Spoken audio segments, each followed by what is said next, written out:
Baahubali first part తో Jabardasth hit అందుకున్న ప్రభాస్ ఈ ఏడాదంతా బాహుబలి 2 షూటింగ్ కే గాయన డేట్స్ అన్ని కేటాయించిండు. దీంతో 2016లా ప్రభాస్ యాక్ట్ చేసిన ఒక్క సినిమా కూడా రిలీజ్ కాలేకపోయింది.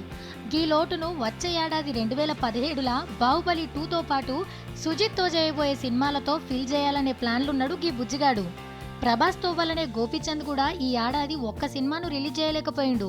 సౌఖ్యం అసొంటి ఫ్లాప్ సినిమా తర్వాత గీన యాక్ట్ చేసిన ఏ సినిమా ఈ ఏడాది విడుదలగాలే. ఆ లోట్ను వచ్చే ఏడాది 3 సినిమాలతో తీరుస్తా అంటుండు. ఇప్పటికే జ్యోతికృష్ణ, సంపత్ నంది, బి గోపాల్ల సినిమాలను కంప్లీట్ చేసి వచ్చే ఏడాది రిలీజ్ చేయడమే లక్ష్యంగా దినం రాత్రి పగలు ఒకటే కష్టపడుతుండు గోపీచంద్. ఈ ఏడాది ప్రభాస్ గోపీచంద్లే కాదు, రవితేజ నుంచి ఒక్క సినిమా రాలే.